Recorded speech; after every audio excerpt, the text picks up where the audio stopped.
حي على الفلاح حي على الفلاح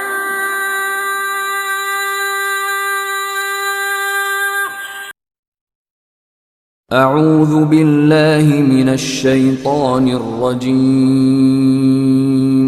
بسم الله الرحمن الرحيم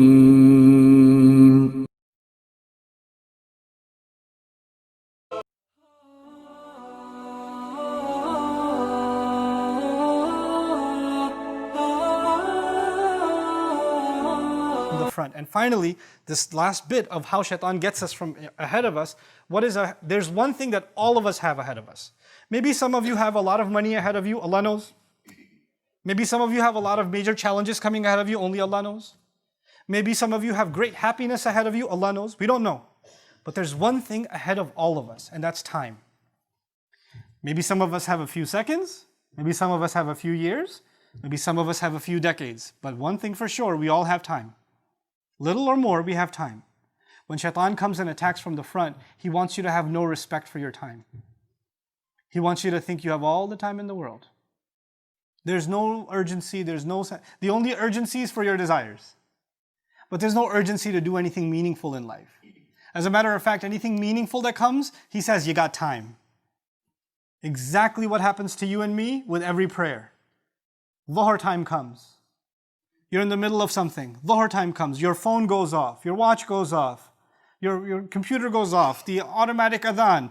You put it on pause immediately. Okay. And then you say, I got time. For the video game, immediately. For the next episode on Netflix, immediately. For salah, I got time. I got time. You're about to sit, you have some free 20 minutes. You got nothing to do in between classes at the university, right? And you've got a copy of the Quran in your bag. You could just open that up. Like, later though. I'll do it, but a little later. But anything frivolous, useless, pointless, just sit and just scroll through Instagram or Facebook or just look at what other people are posting on their Snapchat. And 40 minutes will go by. You'll even be late for class. You made time. He wants you to have no respect for your time. He wants you to throw it away frivolously. Get rid of it frivolously. And it's actually incredible because what's ahead of you, your future, you will ruin it by wasting your time. And when you're done wasting it, you'll look back and say, man, I wasted so much time, and you become even more hopeless. You know, that's the game that he plays with us. So that's his attack from the front, these multiple attacks from the front. And I pray Allah Azza wa Jal makes us mindful of these attacks that the devil has against us from ahead of us. And may Allah Azza wa Jal not ever let us become people who don't see things for what they are. Allahumma arini wa arina haqiqat al-ashya'i kama hiya. The Prophet ﷺ said, Oh Allah, I want you to show me the reality of things as they really are. This is my last bit of advice to you. How do we fight this attack of the devil? Of course, you have to recognize it. But you have to constantly refresh. And I have to constantly refresh in myself reality of things.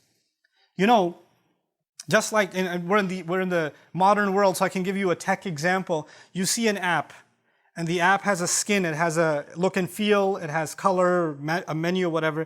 But that's actually not the app. There's a source code behind it. You don't see the code. You don't actually see the functionality. You just see the front, right?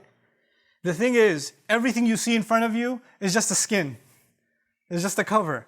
There's a reality behind it. There's an engine behind it. There's a purpose and meaning behind it. The problem is we start giving value to things at face value. We don't actually look at what's behind them that actually has the value. And that's what Quran does. Quran doesn't let us see with these eyes. There's another set of eyes here. You know, لَهُمْ أَعْيُنٌ لَا يُبْصِرُونَ بِهَا. They have eyes they don't see with them. Meaning they don't see reality with them. They just see the shallow things in front of them.